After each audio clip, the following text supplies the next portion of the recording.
All right, in today's masterclass, I want to go through what you should have in your gym bag in regards to straps, wraps, and sleeves. I often get asked the question about, do I need it? Should I use it? Is it worthwhile investment? Is it just cheating? Is it taken away from pure lifting ability? The simple answer is that all of these things have a place. They absolutely have a place. And my kit bag is full of them, as you can see. This is all my stuff that I carry to the gym every single day. Because it's important that firstly you prioritize safety when lifting. Secondly, you protect your physique and your body, and you obviously protect your joints. And thirdly, you lift with good technique. And if some of these help with that, then I think it's a worthwhile investment. So I'm going to go through each one and just give you some detail around what it's used for, how you use it, when you use it, and whether or not it's absolutely necessary for you. So we're going to start, we'll start here. Lifting belt. Look, I'm a big fan of it. Is it absolutely 100% necessary? No. But if you've got a less than perfect structural technique when it comes to, say, squatting, deadlifting, compound movements, this can be a saving grace, because what this does is it provides additional structure, and any of these will give you that placebo effect in terms of added security and assurance when you're lifting, right? So this belt is 10 mil thick leather. I've had it for years, so it's obviously molded quite well to my body. You can get the Velcro ones. They're not as good. This lever one is actually quite beneficial when it comes to ensuring that it is secure. It has to be tight on you. So sit it down over the hips.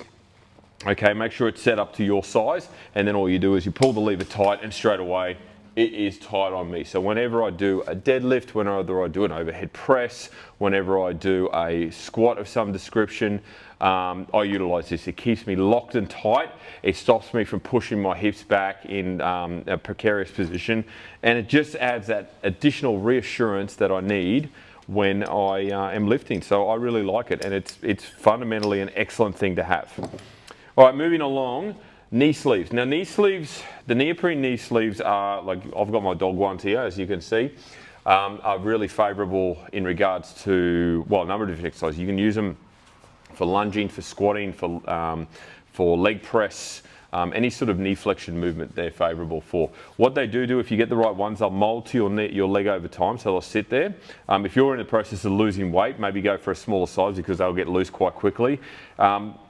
But they keep your knee warm as well. That's the other thing. They'll keep your knee nice and warm. So obviously go through the warm-up process for your leg day. These will sit comfortably over the top of your knee and keep your knee warm throughout the entire exercise. It also provides, again, reassurance. It protects your knee in terms of stability. Now, does it provide structural stability and stop your knee from caving in or bowing in or collapsing under you? No, it's not. But it is going to provide added security, which means you're going to lift with more confidence knowing that is in place. So I use these particularly for lunges. So when I lunge, I want to make sure my knee hits the ground. So my back knee hits the ground. I've got this to protect my knee, so I'm not smashing it into a rubber floor tile of the gym. I use these on leg press. I use these on a lot of different things. Okay, so they are excellent for that. So that's the knee sleeve. Now the other, we'll stick with the knee theme. The other one is knee wraps. Now knee wraps are a little bit more expensive. These are about $100 there, give or take, maybe 120. And basically what it is, it's very rubberized, as you can see there. So it's kind of like one of those booty bands, right? But what it does, it acts as almost like a tourniquet around your knee, and I'm actually going to demonstrate. So I'm going to step back in screen here. You'll still be able to see me. I'm going to wrap up my right knee, all right, and demonstrate how this works, because it is amazing. So you start it just above the knee. You make sure it's tense and tight, and then you wrap back over it so it's secure. It's not going to come off. And then what you do is you just go half over the previous one each time, and you slowly work your way down the knee. Keep going slowly, half approximately, until you get past the knee. You'll have a little bit left, and what you do is you just tuck that in, and then you're good to go, okay? And that's what it looks like there. And what that does is it just goes around your knee. It is so secure. So it is really hard for me. Like if I had both on, I'd be walking like Frankenstein. But under load, if I'm preparing to squat, I can still squat quite comfortably, and that really protects my knee. The reason these aren't allowed in a lot of powerlifting competitions when the powerlifting competition is raw is because they do add a little bit of spring out of the bottom. So when you squat down and you press back up again, you get spring, because this acts like an elastic band almost. So it sort of shoots you out.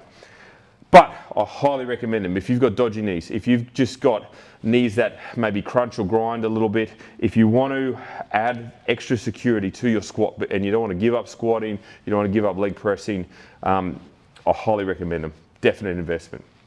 Okay, moving right along.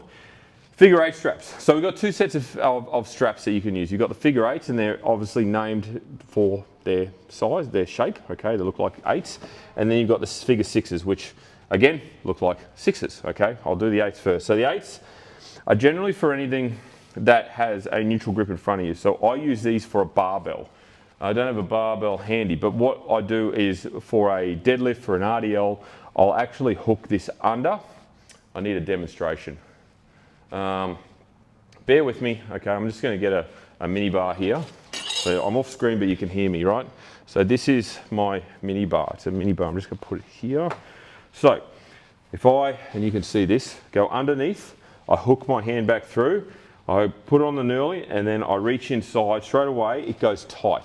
Because I don't know if you've ever been in an experience, say you're doing an RDL and your grip starts to go. Straight away your mind starts to think about your grip, not losing it. And all of a sudden you're not focusing on the movement, you're focused on losing your grip, and that's when an injury can happen because you're not focused on the movement. This takes away that altogether because you're completely locked on. You're not going to let go. You could actually hook on here, you could release the grip and the bar's not going anywhere because it's secured to your wrist, not your hand. So very, very good one for anything where you've got a parallel grip in front of you. Now the figure 6 on the other hand is very much the opposite. So I'm going to put this back and I'm going to get a dumbbell. So the figure 6 actually is very favorable for the dumbbell. But in saying that, it doesn't mean you can't use a figure 6 on a parallel bar in front of you as well. You can, absolutely. There's no harm in that. It's just that you've got to get the setup right. So the figure 6 goes around like that, it tightens, but you've got this tag. So what I like to do is, let's put this like that, is I'll wrap it inside, I'll wrap it around, and then what I'll do is I'll spin it to tighten it, and that'll bring my hand closer and closer to the dumbbell until I'm locked on like that. So it's not going anywhere. And I can open up my grip and it's still not coming out because that tag is wrapped over itself, right? So I like to use the figure 6 for dumbbells. It doesn't mean you can't use it for a barbell. Imagine that's the barbell in front. Of course you can. You just have to wrap it around a couple of times and then obviously tighten it underneath your grip. And you see this a lot in some of the competitions, and then straight away you've got a barbell. So it's your choice. I like to have one for each. So I use these for dumbbells. I use also this for a lat pull down as well, wide grip, because of that grip. And then I've got the figure 8 in regards to barbell work, because I just feel it's sturdier and easier to set up as well. Because when you're lifting heavy, you don't want to have to fiddle around and stuff around. You just want to get in, hook it, loop it, and away you go without too much delay. Okay, so that's the figure 8s and the figure 6s. And then you've got elbow sleeves. Now I don't use these a lot. I've got a set here, but I don't use them a lot. And they just come up over your arm and they sit about there, okay?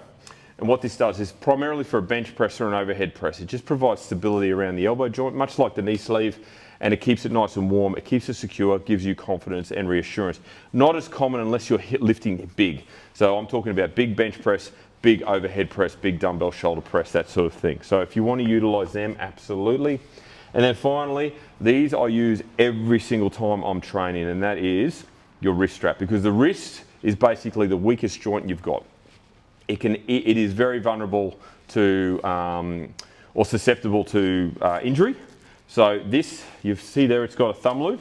So you start with a thumb loop, you wrap it around, it is elastic, so you stretch it and you tighten it as you go, and that'll tighten Velcro, and then straight away, that just limits movement. It limits movement so that you can't bend back too far or forward too far when you're lifting it. Again, it provides security, and that's what this is all about. All of these things add that reassurance to you that you're gonna lift because you're protected. Your joints are protected, okay? Some of our joints are the weakest we've got. They may strengthen over time with weightlifting, but they are the weakest we've got. So it's very important that you protect them, you look after them, and these are all very big investments. Unlike, say, supplements where some work, some don't, some still have research pending, etc. All of these are proven to be very effective in the way you train. It's just a matter of integrating them into your current training system, and obviously, you know, investing in a good pair. Don't get them off Temu or something like that. Get a good pair. So as you can see here, I've got Wad Life, Iron Tanks, what's this one? Wad Life, These ones are SBD and Beast Genetics. So they're all relatively good and reputable brands and quality items too, because the last thing you're doing, I've had this in the past, particularly with a weight belt. I've had a Velcro one on, middle of a deadlift. The Velcro was so strained under the pressure of the deadlift because I was tensing, the Velcro popped, the belt went, and I was mid deadlift. Fortunately, I didn't get injured, but that can cause an injury because all of a sudden you're distracted, your waist gives way, and you've got no protection there. So it's important to look after yourself when you train. One thing I will make note is, particularly with the figure 8s and figure 6s, this will up your game in terms of any grip strength based movement. So if it's an RDL, a barbell row, a dumbbell row, a lat pull down, where you constantly are losing grip, and you're thinking about the grip, and the grip's the first thing to go, use a set of these or use a set of these, your strength will increase dramatically because all of a sudden you're locked on, takes away that issue, and you can start to lift heavier again. So that is my kit bag, knees, sleeves, and straps. I hope that helps. That's the masterclass for that one. Any questions, leave them in the comments. Let me know, DM me. Happy to answer any questions. That's my take on things. Have an amazing day.